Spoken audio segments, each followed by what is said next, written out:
singing at Lincoln Center when I remember standing on that stage and looking out. You know, and I was singing classical at the time, and I remember looking out and going, "Whoa, that's."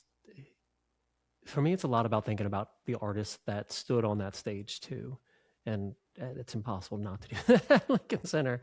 But it was also like that at the bitter end. You know, you get there and you go, "Oh my goodness," you know, Bob Dylan stood on this stage. How do I? Lady Gaga stood on this stage, and it just feels very much like you're carrying on a tradition. Rob Ruckus, Nick Collins, Kate Clover, Keith Semple, Isaiah Mitchell, Billy Harvey, Tim Howard. Check it out, Almost Famous Magazine.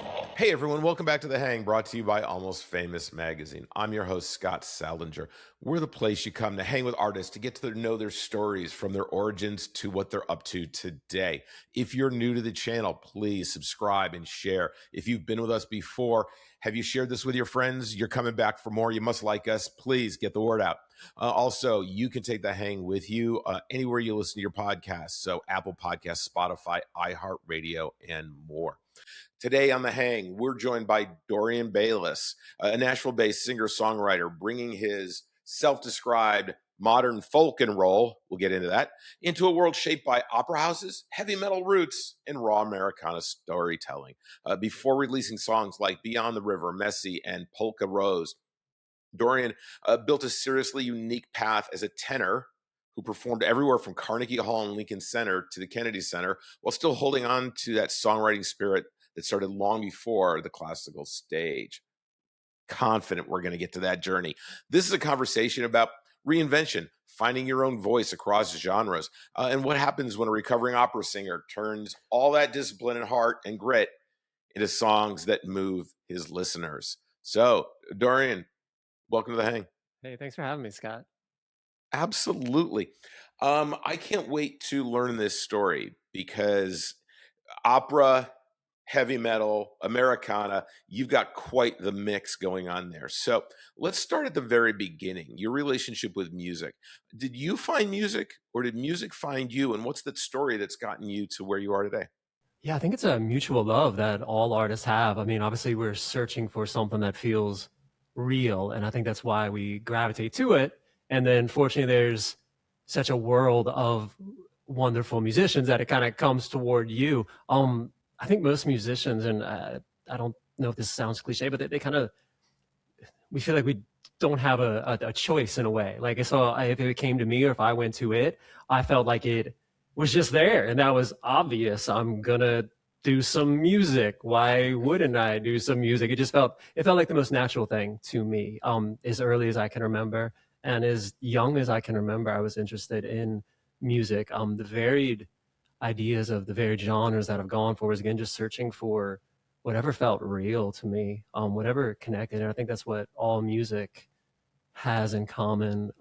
I love hip hop. I love classical music still. I'm a recovering opera singer, but I haven't, I'm not fully rehabbed with opera singing yet. I still love the symphony. You know, I still love the opera because the emotion of that is just so heightened. And that's really the same thing I try to bring to what I'm doing now, which is the singer-songwriter, that Americana, modern folk and roll, I like to call my music. Yeah, Wayne's World. That was, we're doing this wonderful podcast. I thought, well, who are the originators of music podcasts? And it might be Wayne and Garth. I don't know who you want to be, Scott, but I'll I don't know. We tend to go down our own rabbit holes here on The Hang. So we'll see if we get into any Wayne World lines from any of their episodes on Saturday Night Live or in the movie. But what I'd like to do is kind of just go right back to the beginning. Like, what was that for you that sparked that interest in music? Like, when you were younger, was there a moment you can remember where music grabbed a hold of you around the neck and said, this is me, I am music, listen, pay attention, and then you grew a love and a relationship with it from there? Go back to way back to the beginning. The earliest memory I can have is Michael Jackson's Bad record. So I think I just aged myself there, but I remember going to the store with a cassette, and you know, I went through so many phases with music growing up, and I think the glam rock scene, the the Poisons. I went to a Poison concert. So that's really aging myself. You know, sometimes I wear shirts like this around Nashville, and people say like, "Oh, where'd you get that vintage shirt?" And I have to say, you know, it's not vintage. You know, this is me. I bought this. This was on sale when I was alive. But there was, yeah, there was this real just fascination with the expressiveness of music. Even pop music, like New Kids on the Block. I remember clearly having just a very fixation with what they were doing. It just seemed so. It seemed. I didn't know these people. I had no desire to ever meet these people, but it just seemed very honest. It seemed like those feelings were what I felt, and maybe as a child, you know, maybe you're too shy to say that, or you just feel like, well, that wouldn't be cool. But then you always have music. You know, you always have that. You can always create that. And I remember the first song I ever wrote. There was a Poison song called "Look What the Cat Dragged In," and I changed like 2 lyrics to like, "Let's see what the cat dragged in," and I showed it to my neighbor, and he laughed. And so from then on, I think my goal was just to impress my neighbor. I don't know where he is now. You know, I think we've lost touch. Yeah, but you know, someday he's going to hear my music, and I'm probably going to still have that line in there. The "Hey, let's see what the cat dragged in." But yeah, there was this fascination with that, and as I got older, as I got older, it went through the grunge era. Definitely the Nirvanas, the Soundgardens. They were taking that and just making it in your face a little bit more, and I loved that because it made me feel like, well, I can do that. I don't need to. That's when I got a guitar, because I felt like, well, I can play these songs. With all due respect to them, I mean, I still can't play any Pearl Jam songs. Mike McCready is an incredible guitarist, so I can't play Kim Thayil solos. But there was this rawness to that influenced me, and the Nine Inch Nails I got into a lot. Nine Inch Nails was a huge influence on me, just the in-your-face expression again. And until I got a little bit older, and then it became classical music, it became opera for me. I think again, there was that common thread of just a mood that I felt when I listened to music, and I've always been searching for those things. That's why even my music.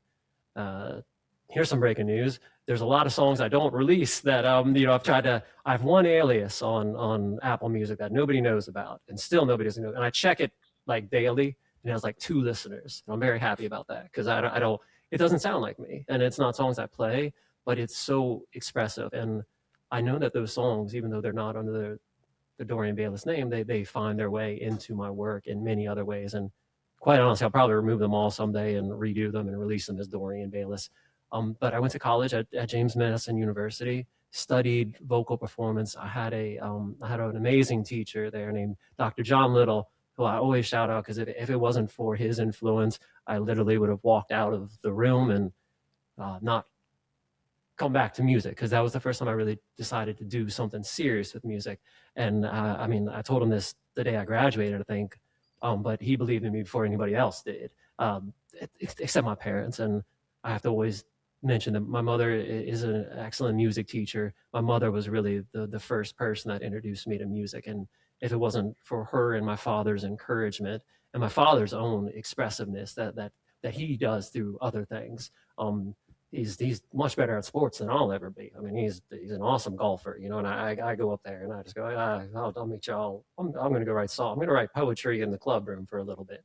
But my father's very expressive and very so supportive, and I was and loves my music. It always made me feel like my music was important and that I should go for that. And my mother had the skill set and the support to show me that. And my mother's a choir teacher from as early as I can remember. Even before I bought that Michael Jackson Bad record, my mother was the choir teacher at our church, and she influenced me. You know, I can't even ever count how much that she influenced me to pursue music. And this is the least chronological story I've ever told anybody. I hope you can follow it. I'm trying to piece it together myself. That's why I write songs. I'm trying to follow my chronological history. But in college, it was a lot of influence of classical music, but I still found myself singing in a heavy metal band. And that was, you know, with some of my friends, and I just loved that. And I'm still I still love what we did, and I still love the the brotherhood that all of us had. And that is one thing I miss about being a solo artist, is that sense of camaraderie, that, hey, it's us against the world. Oh, it was so much fun. If you played a show and the crowd didn't feel you too well, you had each other. Now, if I play a show and it doesn't go too well, I have the internet to tell me it went well, or to see a reel that my friend posted of the show. But yeah, and I went to New York City after opera. I mean, after James Madison University, and continued pursuing opera. Got a master's degree at Manhattan School of Music, sang professionally for as many years as I could, and yeah, I was fortunate to sing in a lot of those amazing venues, just all inspiring to be on those stages.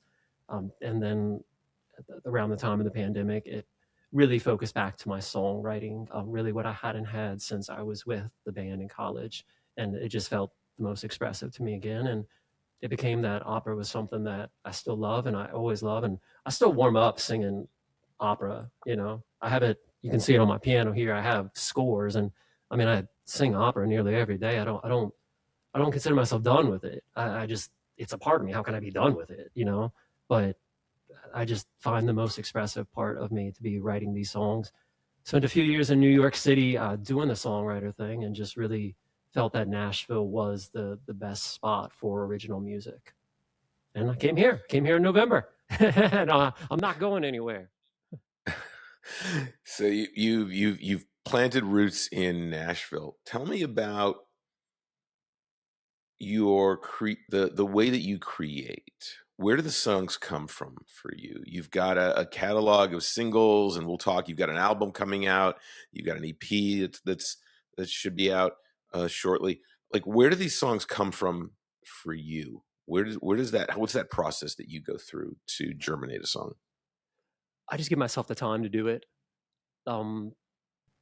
When you're lucky, you have this idea, and that can be so many different things, that I just try to stay open to that. That can be, your feelings about a situation, whether it's in a relationship situation, yearning for or against a relationship, fortunately, or it can be me moving here. There's a lot of songs that I wrote based on my feelings of that transition, of coming here and just kind of leaving what I knew is my life behind, and taking that chance. And that I'm still kind of amazed that I did it. It feels right, but sometimes it could be very overwhelming to think like, wow, I kind of took what was my life and said I'd like something better, but I'm very happy with that decision. And it's What have you found since you've been in Nashville that's really helped you get a foothold there? What have you found in the music community and opportunity in general since you've been in Nashville? It is just such a fun place to be creative, and there's so many people that are encouraging of your music. Original music is really the thing that I get from you. New York City was wonderful. There's so much excitement in New York City, but the interest in hearing somebody's songs is in Nashville right now. And I think everybody I speak to would agree with me on that, the original songs is such a thing in Nashville right now. And I was mostly surprised when I came here how many people would allow me to play. How many people would say, yeah, come on in here and play your songs here. I really thought I would be just kind of sitting around for a little bit, but I don't want to say too much that more people move to Nashville, because I know people feel like, hey, there's enough songwriters. But if you're thinking of coming to Nashville and writing original songs, I don't want to be the reason you do it. But it's really fun. Come here for a week. See if you like it. That's what I did. We get a lot of guests who have either they've uprooted to Nashville or they've spent time in Nashville. I know the last time I was there was a lot going on, right? And it's a heavy music city, so I think it's definitely you've found a good place to be. Let's dive into your catalog and let people get to know your music a little bit. Yeah. I've got a few songs here, and then maybe we can tease the album a little bit. But like talk me through a couple of these songs. I'll give you the names and kind of the impetus of the song and what the song means to you and how you want it to connect with your audience. Tell me about Polka Rose. Oh, I love Polka Rose. That song to me, I wrote it a little while ago. I loved it, and I showed it to somebody, and they weren't too big on it. You know that feeling where you just gave it to somebody who goes like, "Well, it's not a bad song," and you go, "Okay, next." And I forgot about it. I mean, I took it, and I always knew it, but I wasn't discouraged by that. But I just kind of thought, that's the when you play and somebody says like, "Hey, I don't know if that's it." I'm never discouraged by that. I always think, what did I do that I like, and what can I do to get my point across more to them? What can I like this song, and I liked Polka Rose, but I go back and I listen to the version I made, I guess 2 years ago, and I see why it didn't hit. And so that's kind of the thing I've learned as an artist is like not to be discouraged, but to give yourself that permission to say, hey, I'm not there yet. And that's one thing in Nashville I've learned. When people say no to me, I go, well, okay, I'm not there yet. I like what I do. I believe in what I do, and I'm going to keep getting better. That's the trick. I'm not for discouragement for me. That's kind of the trick is saying like, well, I'm going to keep getting better. So wait until you see me then. But Polka Rose, yeah, the lyrics came to mean so much to me when I moved to Nashville, working on better dreams, loving me a little faster, waiting on living things, not looking for a big disaster. And that's actually what I'm pressing on vinyl right now.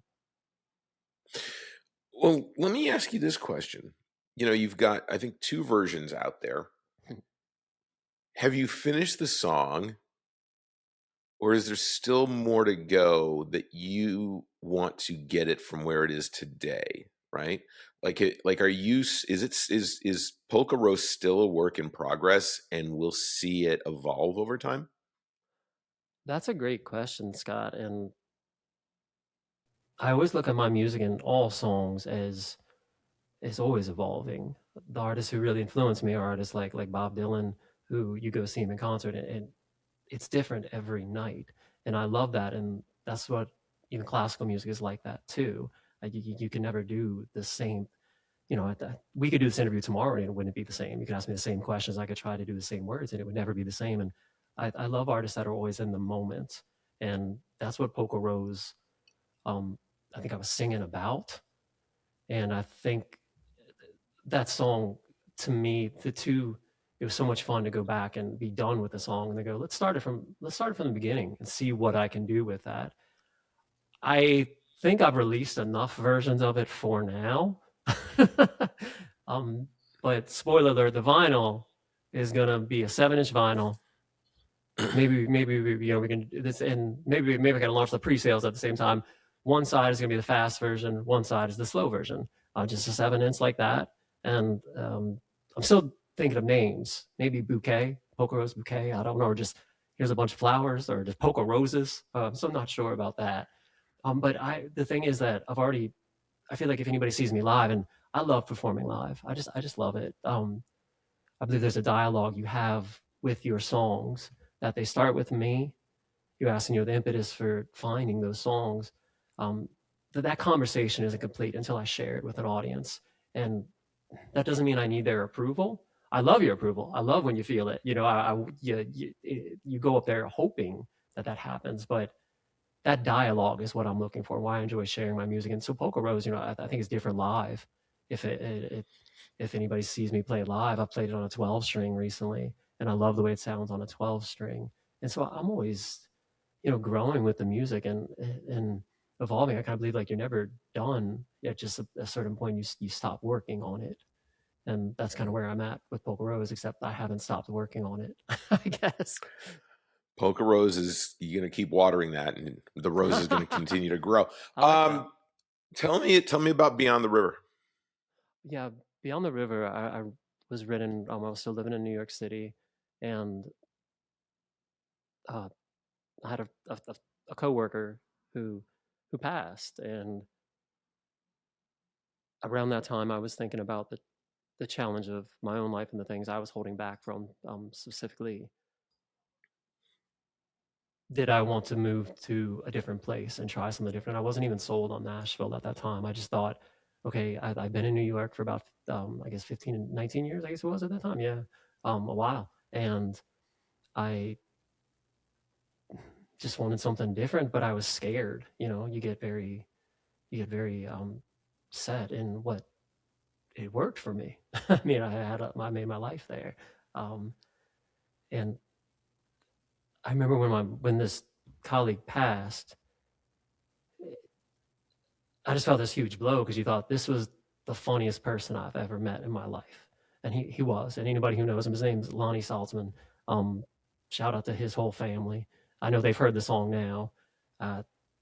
This song was written from my perspective about regret and inspired by his passing, because I thought this guy would just tell me to go do it. He would say like, hey, because his passing was sudden and it was tragic, and he was one of those people that you just thought would live forever. Just like, I think maybe I was living like that at the time, thinking, well, I'll just be here for another 3 months and maybe everything will change, and I'll just stay here, and it's not so bad. And then you realize like, well, no, the reality is, it could stop at any time, and I need to take this chance. So yeah, that's what Beyond the River was about for me. And I wrote it, and I didn't tell anybody it was for Lonnie, because I felt very cheesy about that. And also I don't know, like I just felt weird about that in a way. So I didn't tell anybody for a year. I played it, I recorded, played it. And then it was only when I went back this past year and released another version, I released instrumentals, and I put out a live version of it too, that I really felt comfortable saying like, hey, this is what I wrote it. Because I felt like that would mean something to the people that knew him. And at that point I was a little, maybe I was just you're in shock when somebody's lost like that. And but I wanted to do that as a tribute. I mean, he beyond deserved that. And I don't know if he thinks the song's any good. I mean, I hope he would think it's good. Who knows?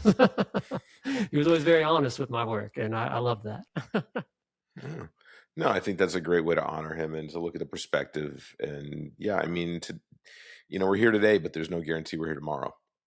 So you have to take advantage of the time you have and not be afraid to take the chances that are necessary in order to leave better than when we arrived. So I applaud you for putting that out there, right? And not letting the concern or the fear of what others may think keep you from putting your music out. Not So Lonely Valentine's Day. What is a not so lonely Valentine's Day? I mean, because you're either with someone or you're not on Valentine's Day. So what is this in between a not so lonely Valentine's Day? Well, first of all, that was recorded with my good friend Aurora Geis, who's a fabulous artist based out of the New York City area. So shout out to Aurora. This was the first song that we recorded virtually. She's on some other of my songs, Quiet as Mine, and this was the first challenge where I was here and she was there, and unfortunately we both showed up at the studios to record.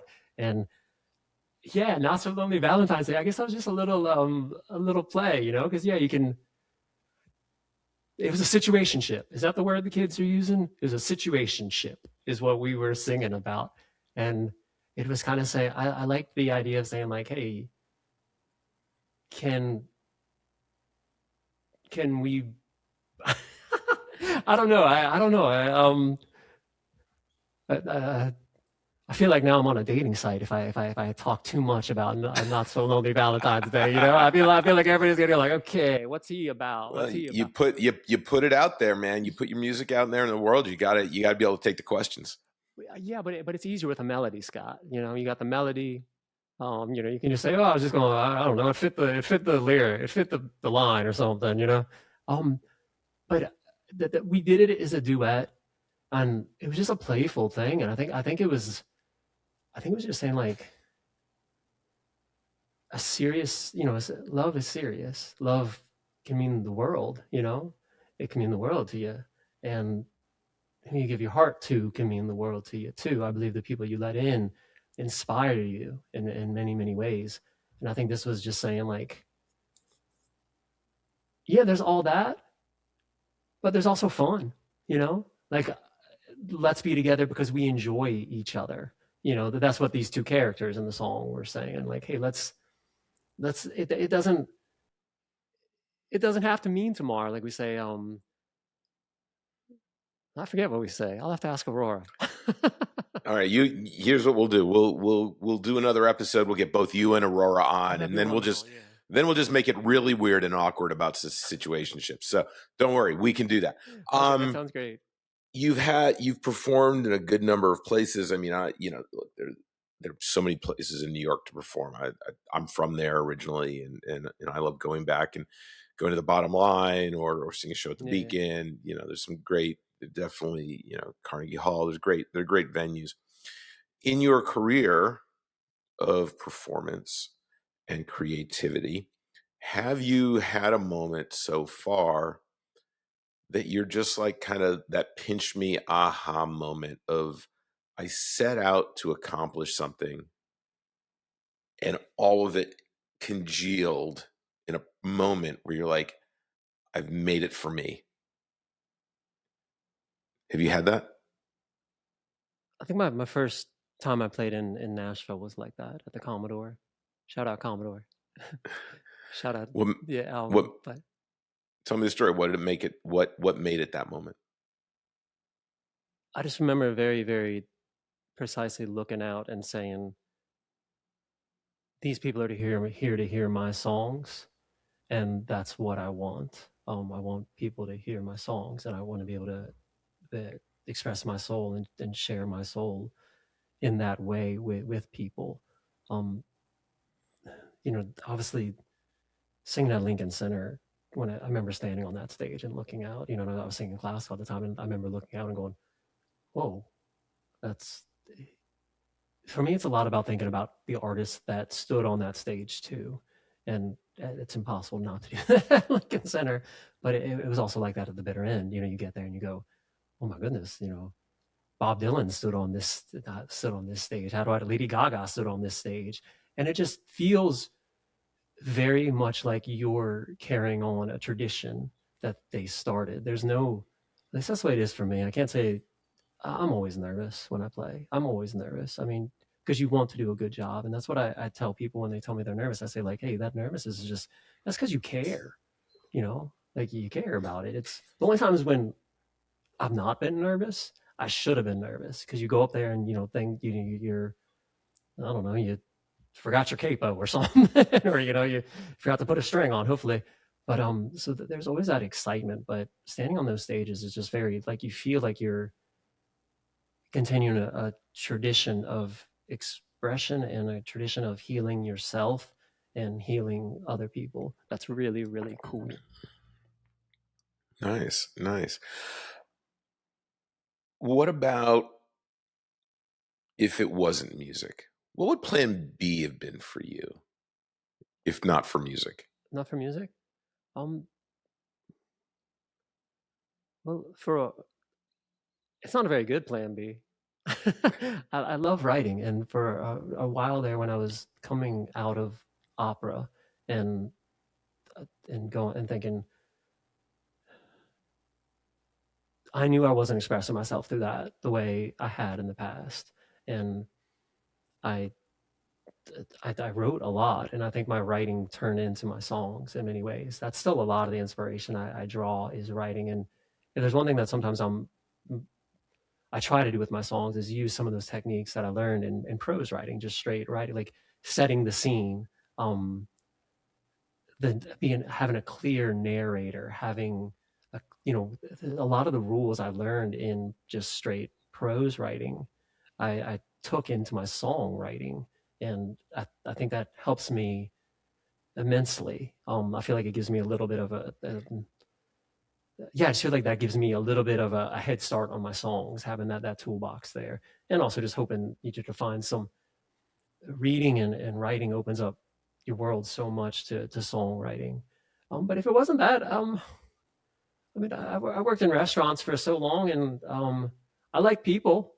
I never minded working in a restaurant. It was the same sort of thing as music, except a whole lot more people were demanding things of you, I think, when you're a musician. I mean, a restaurant, I had 5 tables? But there was that same joy you want to bring to people. And it's very being a musician and having those day jobs can be frustrating, or can also be an inspiration for your art. And I can't say I always had that, but I hope toward the end of my time in New York City I did, because I think I was looking at it like that. You're meeting so many people. How can you not get a story out of that? You know, they ask me where my songs at. How can it not? Waiting tables. I meet 50 different walks of life in the course of the night. You see a relationship. You know, you see a budding relationship. You see parents with their children. You see people that you think are lucky, people that may have had they've been less had less fortunate situations than you. I mean, that inspired me so much, just meeting so many people like that. So I could see myself doing that for a day or two more. All right. All right. Tell me about the album that's coming out. Where are these songs that have been around? Is this all new music? What can we expect on the album? Yeah, I'm gonna put together a 3-song EP that hopefully will be coming out later this summer, or in the near future, we'll say. And I really want to be writing in. No, these are new songs, and I really want to be writing in the course of an album. My favorite artists are album artists, and one thing we deal with in the modern cycle of songs and promoting your music is just kind of singles. I mean, when I got into songwriting, everybody said just drop singles, drop singles, drop singles. I don't get to know an artist with singles, so I might listen to their single and just go next. And maybe that's just my love of vinyls, that I like to put on a record and know who the person is. I mean, what we love about Taylor Swift, or what we love about all the artists that, even the J. Cole's and people like that who I listen to as artists. These are people that I trust them. I trust their viewpoint for work. It may not be the viewpoint I agree with or the viewpoint that is mine, but I trust that they're honest with their work. And those are the artists that I've latched on to my whole life. Is the people that they take you on a journey. The David Bowies, the Patti Smiths. Gosh, Patti Smith. I mean, that was a huge influence on me with writing. And the U2s. I mean, their albums felt like experiences, and you can't do that with 3.5 minutes. Would you agree? Yeah, no, I agree. I mean, I miss the relationship we have with vinyl records, with the tactile relationship of, you have to take it out of a sleeve, you have to lovingly put it on a turntable and be gentle with putting a needle drop down, and then you immerse yourself in the artwork, the canvas of the jacket, and all the words that are included. And to me, that's a relationship we don't have, as we just shuffle from song to song, right? This leads us into an interesting bit of a discussion. How do you feel about the current state of music, and the fact that there are definitely more challenges because of the oversaturation of content out there, and for what it's worth, songs are now considered just content. How do you feel about the business of finding your audience, connecting with them, and really growing them in a way that can give you a sustainable career? Well, I love writing music in it. I love writing music in the current state of things. There's so much going on with AI, and that's a whole nother conversation. But I feel like I wouldn't have the opportunity to make the music that I'm making if it wasn't for the current state of things. And so we've spoken about, I mean, I wish I had a record label funding my vinyl release. That's true. Like we wish it was kind of the old days where hey, okay, this A&R man says you do this, you do this. But at the same time, like, I don't think many people would have taken a chance on a former opera singer wanting to get into singer-songwriters, but I did. And so I just did it. And I was able to upload my music, and I was able to promote it. I think there's some real serious conversations about the promotion that goes on, the Spotify monthly listeners and things like that, how that gauges what's considered relevant, or how people respond to that. But I think we're going to make the best of it. I think good music gets through anything. In the 60s, people were complaining about that with the radio stations. So I think this is right now is the time that I'm able to write music in, and I'm going to write music my way. And there are things, there's still an opportunity to press vinyls. That's amazing. And every artist isn't going to do it the same way. So sometimes I see somebody doing something different, and I think, well, I don't own music. They can do what they want. If they want to do that, um, yeah. But I think it's an amazing time because there's so much there. But I do miss, like you said, if I got a record, like when I went out to the store and bought that Michael Jackson Bad, you were gonna like it because your mom's not driving you back to the tape store to go get something else. So I was gonna listen to it until and most of the Cure's Wish. For some reason, I always remember that because I remember begging my parents to go get me the Cure's Wish. Now it's one of my favorite records. Uh, Anything the Cure has done is incredible, so I can't say I would skip any of their songs. But is there a different? Am I missing something because of the way music is given to me now?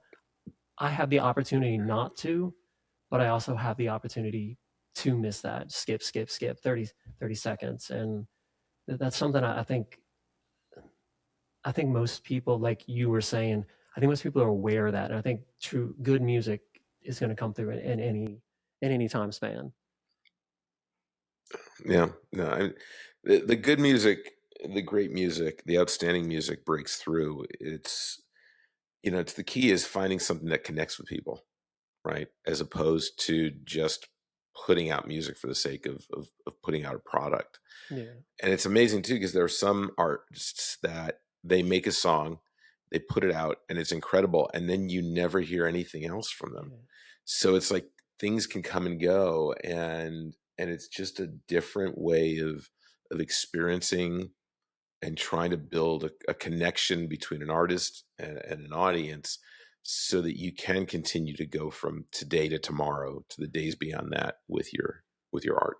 Yeah, I love, one thing Bruce Springsteen, who's one of my favorite artists, says that he was taking his listeners on a like a conversation, and I just love that.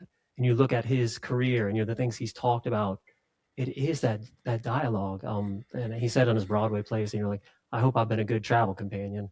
And yeah, I cried all the times I saw it. Like every time. But I love that about music, and I think the artists that we keep around are fighting for that, even in this digital age. Look at what Olivia Rodrigo does. I mean, it's like she's having that conversation with her fans, and even if people don't, even if that's not somebody's go-to music, I think I respect that, and I think that that's still very, very what the majority of people are looking for. Yeah, yeah, no, I mean it's the music will always be there. How we consume it will be different. How we build a relationship between ourselves and that music, I think, is what will continue to evolve. Um, and that's where I find a real interest. And I talk about this group a lot, but they're out of Houston, and it's called Easy Band. And they just happen to be in my feed, and they're doing English.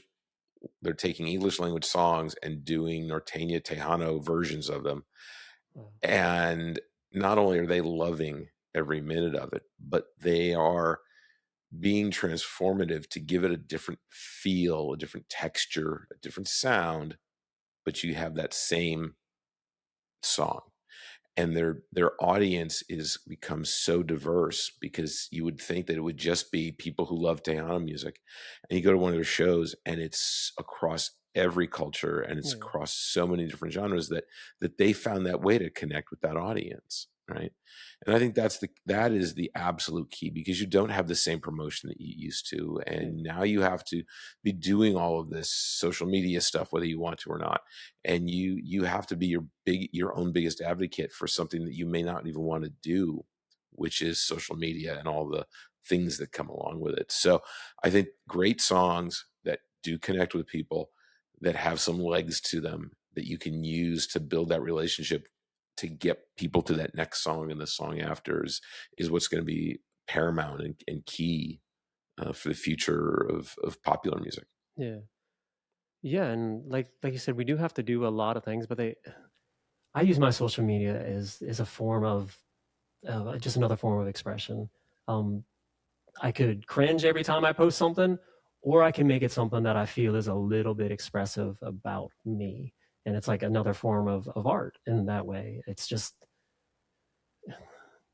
there is that difference now in that. What's that joke that somebody said, like looking for unknown artists with 3 million monthly followers and 7 viral videos. Like, okay, not really unknown then.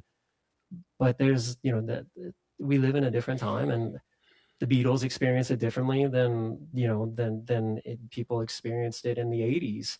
So I feel like my job is to write songs that connect with me, and I just stay very focused on that, and kind of use the other things as a form of expression of that. And yeah, because you can have a good song, but if you don't share it, people aren't going to hear it.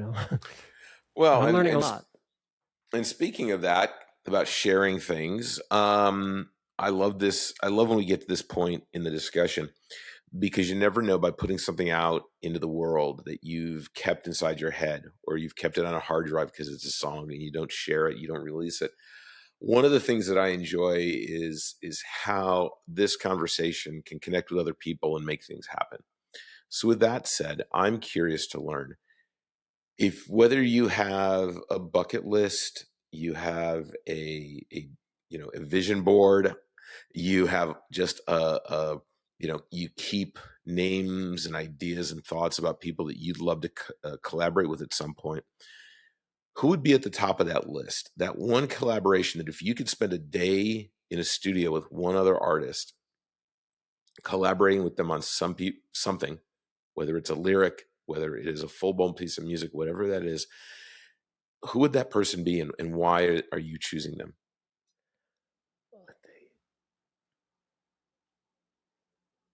Bono. Why? God, I'd love to. Well, because he comes from an operatic background as well, and I love his desire to make music that positively impacts the world. To look at his job is also saying, like, hey, I'm not just a musician. I want to leave the world a better place than I found it. I love that, and I think you too. I mean, I hope you could introduce me to the rest of the band.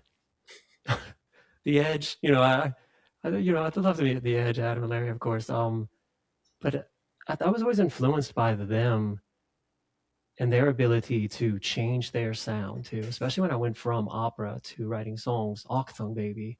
Nobody in history, sorry, everybody on your podcast can hate me. Nobody in history has made a transition like that. I mean, that was before transition. Dylan, yeah. Okay, go ahead, Scott.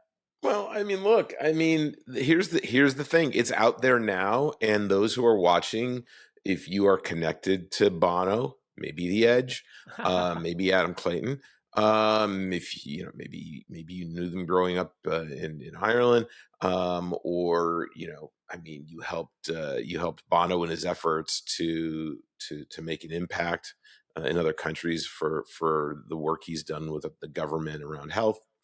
But if you've come in contact with him, you know what you need to do. You need to connect Dorian with him. And that's your job now, audience, to make that connection. So in the comments below, do it on his Instagram, drop him an email, whatever you got to do. Let's make a dream come true. Let's make something happen. You never know what'll happen if you keep it inside your entire life. But once you put it out in the world, things can actually happen. So I put that on everybody. Here's the deal. We're going to have the links below as well so that you can buy Dorian's music. You can find it, whether it's, I think you're on Apple Music right now. Spotify. You're on everywhere. Yes. You're going to have vinyl coming up pretty quick here. So you'll have an opportunity, if you love a good record, to buy it. All those links to purchase and support Dorian's music will be below. And we are very serious about this. You need to support the artists that you enjoy listening to. If you're in the Nashville area and you see him out performing, buy a ticket, buy some merch, buy his music, support Dorian along with all the artists that you really enjoy that brings something to you, because creating this stuff is not free and it's not there for theft. So please support Dorian, buy tickets to shows, buy whatever merch he puts out. Maybe you can do your own version of a Wayne Worlds shirt. maybe there can be just enough so it's not copyright infringement.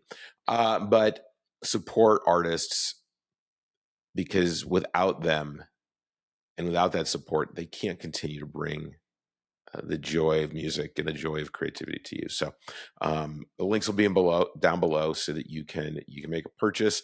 Also, comments, questions, leave them for us in the comments below. This is a conversation. Like my music, I hope it's a conversation, and that's what I love about doing music. Well, yeah. So you as the audience watching us today, keep the conversation going. Drop your comments below. The way that we kind of slide into the end of an episode is when you're not making your own music, when you're just listening to some music for your own enjoyment, whether you are out on a walk, you're at the gym, you take a long ride in a car, you're doing anything other than making your own stuff, and you and I are just sitting in a bar in Nashville, and you're like, Scott, lately I've been like digging this. I don't care if it's an album for 30 years ago and an artist from 30 years ago, or you're like, hey, I just found this and I'm loving it. Who are 2 or 3 that if we were just sitting in a bar in Nashville, you'd be like, Scott, you got to wrap your ears around these? Kendrick Lamar. Kendrick Lamar is hands down one of my favorite artists right now. Again, an artist that has always changed and evolved, never done what, just like you two, has never done what people have expected, but has always said, this is interesting to me, like Bowie did. This is interesting to me. Well, what do you think? Just like the Beach Boys, Brian Wilson. That's somebody I would have loved to work with, goodness. How did he do what he did? But Kendrick Lamar is one of my favorite artists, one of my favorite poets. And then Deafheaven is one of my favorite bands. And I have one of their signed vinyls right up here. Deafheaven, if you see this, I have your signed vinyl right here. And I'll move it away from the sunlight as soon as we finish up. I just kind of, when I'm on camera, you got to look like you're doing something with the place. Over there, there's nothing. Here, it's cool. Nothing. What is it about them that you like about their music? The moods that they evoke. They're very, and I like the way they blend a lot of different genres in there.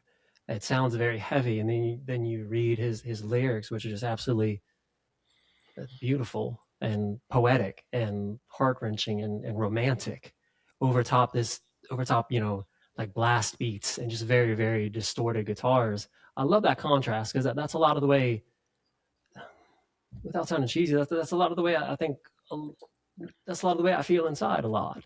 You feel this kind of tug and pull, tug and pull, tug and pull.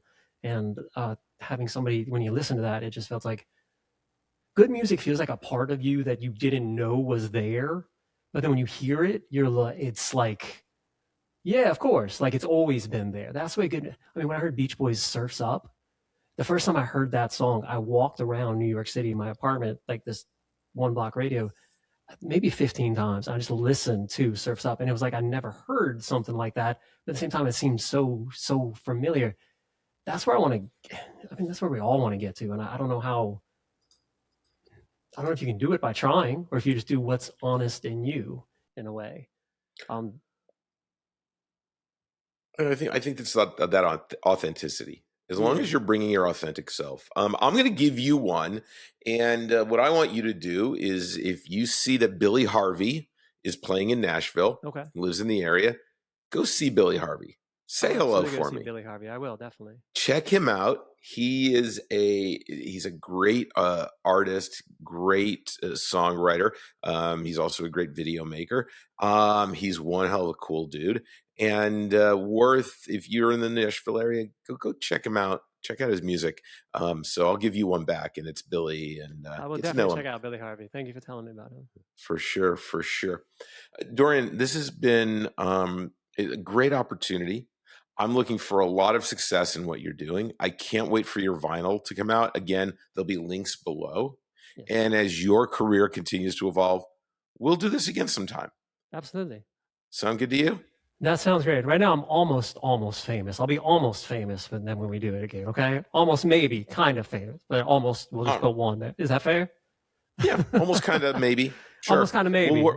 We'll work it out. We'll figure it out. We'll do this again. We'll do another episode once you've got maybe the album out and you've got some more shows coming up. But I will thank you for joining me today, Dorian. Thank you to your audience, because it's cool that they want to hear about music. So thank you for, if you've listened this far, if you just skipped to here, your passion is amazing, and that's just a very, very blessing. And that is why we do this. We just love talking about music, understanding why people create, how they create, and what they're giving to the world. So until the next time that we do this again, everybody, please show yourself a little love, a little kindness, and a little grace during all of the times that we're living through, and then give that to someone else, because what you get back helps get you to tomorrow. And it's important that we rely on the fact that no one goes alone. We're here together on this world, and we really need to give out what we want to get back. So, Dorian, thank you for joining us. Thank everybody. You, we'll see you soon on the hang. Bye for now.